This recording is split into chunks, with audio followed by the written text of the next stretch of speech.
پاش چەند ساڵ لە دەربڕینی ناڕەزایەتی جۆراوجۆر لە بایکۆتەوە تا خۆپیشاندان، دەسەڵاتدارانی کوردستان وەڵامی خواستی مامۆستایانی وانەبێژیان نەدایەوە کە بەشێکیان 15 ساڵە وانەبێژن و تەنانەت هەندێک لە ناڕەزایەتیەکانی ئەم توێژە لەگەڵ هێزە ئەمنیەکان بەرەوڕوو بوون. ڕۆژی 25 ئاب لە ڕاگەیاندنێکی حکوومەتی هەرێمدا هاتووەکە سەرۆکی حکوومەت دوای گوێگرتنی لە خواست و داواکاریەکانی مامۆستایانی وانەبێژ بڕیاریدا لەسەر داهاتی ناوخۆی حکوومەتی هەرێم سەرجەم وانەبێژانی هەرێمی کوردستان کە ژمارەیان نزیکەی 38,000 کەس دەبێت بکرێنە گرێبەست. هەر بەدوای ئەم ڕاگەیاندنەی حکوومەتی هەرێم حیزبی کۆمۆنیستی کرێکاری کوردستان بەیاننامێکی دەرکرد و تێیدا دەڵێت ناڕەزایەتی وانەبێژان بۆ دامەزراندنی تەواوەتی و بەهرەمەندبوون لە موچەی تەواو و دابینبوونی ژیانیان بووە، نەک ئەوەی لە ئێستادا دەسەڵات بەمنەتەوە لە وانەبێژیەوە بیان گۆڕێت بۆ گرێبەستێک کە معلوم نییە بۆ هەتایە بە گرێبەستی ئەیانێڵێتەوە یان نا.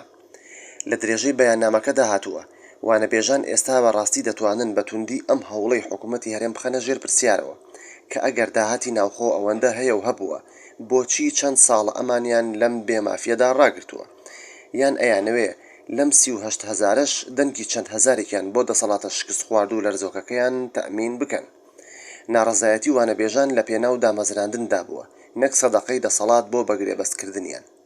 لەم بارەیەوە پێشەنگ تیڤی لێدوانێکی لە خەسرەوسایە سەرۆکی مەکتەبی سیاسی حیزبی کۆمۆنیستی کرێکاری کوردستان وەرگرتووە و لێی پرسیوە کە هۆکار چییە لەم کاتەدا حکوومەتی هەرێم بڕیارێکی لەم چەشنە دەردەکات. بڵێم ئەم بڕیارە لە بنەڕەتەوە بۆ پارچە پارچەکردنی ریزی مامۆسانی وانەبێژە کە زیاتر لە 10 ساڵە ئەمانە ناڕەزایەتی و خۆپیشاندانی جۆراوجۆرەکەن و دەرگای ئەنجومەنی وەزیرانیان گرتووە و یاداش چەند جار یاداشتیان داوە. ئەم بڕیارە هەوڵێکە بۆ پارچە پارچەکردنی ئەوان و پاشە کشەپێکردنی خۆپیشاندان و ناڕەزایەتەکانی ئەوان. نابێ ئەوشمان لە بیرچێکە ئەم بڕیارە لە کاتێکە کە هەڵبژاردن لە پێشە ئەنجومەنی وەزیران و سەرۆکەکەیەوێ بۆ کۆکردنەوەی دەنگی خەڵک و ڕازیکردن و ڕاکێشانیان بۆ سەر سنووقەکانی دەنگدان بە قازانجی پارتی ئەم کاراکە. ئەنجامدانی گرێبەست لەسەر حسابی داهاتی ناوخۆی هەرێم لەگەڵ مامۆسایانی وانەبێژ چی دەگەیەنێت؟ ئەو باشین بەڵگەیە کە ئیمکانات هەیە بۆ دامەزراندی نەک هەر مامۆسایانی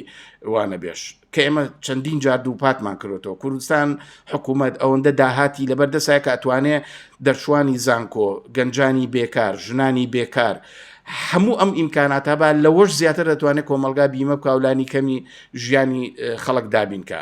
بەڵام سربەخۆ لە هۆکاری دەرکردنی ئەم بڕیارە ئایا بۆ مامۆستایانی وانەبێژ هیچ دەستکەوتێکی تێدایە؟ جگەلەوەی کە عنوانی وەزیفی لە وانەبێژەوە بگۆڕێ بۆ مامۆسایانی گرێبەست هیچیشی تریتیانە. ئەمانەڵێن گرێبەستی هەمیشەیی. ئەگەر گرێبەستی هەمیشەیە ئیتر تۆ بۆ دای نامەزرێنی. ئەگەریش گرێبەستە ینی تۆ هەر کاتێک بتەوێ ئەتوانی ئەو بڕیارە هەڵوەشێنیتەوە و ئەگەر هەموو کرێکاران 38,000 مامۆساکە دەرنەکەی لانیکەم پەلاماری ئەو بەشە لە مامۆسایانەدەی کە ناڕازین کە داخوازیشیان هەیە. ئەم بڕیارە لە بنەڕەتەوە کە ئاڵم جگە لە گۆڕینی عنوانی وەزیفی شتێکی تیانە بە معنایەوەیە کە جیاوازیەک لە بینی مامۆسایانی میلاگەکاوە لەگەڵ مامۆسایانی وانەبێژ. هیچ یەک لەو ئیمتیاز و مافانە ناگرێتەوە کە مامۆسایانی میلاکەیەتی. بۆ نمونە لەوانە مەسروفاتی هاتوچۆ پلەبەرزکردنەوە زیادکردنی موچەی تەدریجی ساڵانە کە حکوومەت ناچارە و پێویستە بیکا بۆ مامۆسایانی میلاک ئەمان ئەو بەشە ناگرێت. تەنانەت ئەگەر مامۆسایەکی وانەبێژ زەواجکە ناتوانرێ ئەو مافی کە لە پێکێنانی خێزانە هەیەتی بیانگرێتەوە. بەم جۆرە جگە لە عنوانی وەزیفی هیچ شتێکی تریتیانە. ئاخر شت کامل تەکی دەسەکەم ئەمە بەشێکە لەو سیاستانەی کە مەسعود بەرزانی کابینەکەی لە سەرەتای هاتنە سەرکاریەوە لەژێر ناوی چاکسازیە کردوێتی. ئەمە هەوڵدانێکە بۆ بەتایبەتیکردن و تەسبیتکردنی ئەوەی کە بواری پەروەردە و مامۆستا و کرێکار و خوێندکار بکاتە سیستەمی کەرتی تایبەتیەوە. یعنی ئەوەی کە کۆنتراکتێکەکە کە هیچ مافییان نییە، مامۆسا و کارمەند و فەڕاش و هەر کەسێکە لەو بواری پەروەردایە کار بکە و هەر کاتێکیش دەستی دەسەڵات ئاوەڵایەکە ئەم گرێبەستە هەڵوەشێنێتەوە بیان نێرێتە ماڵەوە. کاتێک حکوومەت بڕیارێکی لەم چەشنەی دەرکردووە مامۆستایانی وانەبێژ پێویستە چی بکەن؟ مامۆسایان دەبێت سوور بن، مامۆسایانی وانەبێژوە هەتا مامۆسایانی میلاک ئەمە کاریگەریکی خراپیش بۆ سەر ژیانی ئەوانە هێنێ. ینی بەگشتی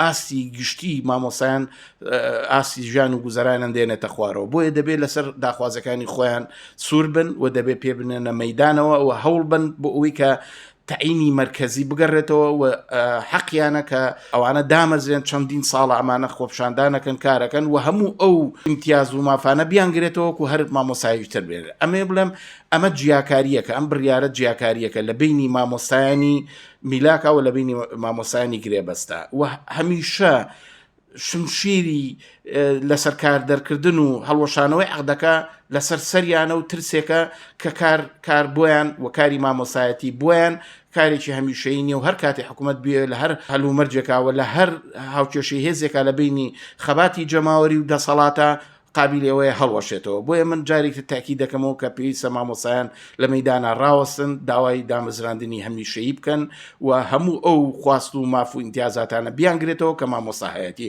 و ئەم جیاکاریە توور هەڵدەن و ڕێگانەدەن حکوومەت ئەم کڵاوە بچێتە سەریان.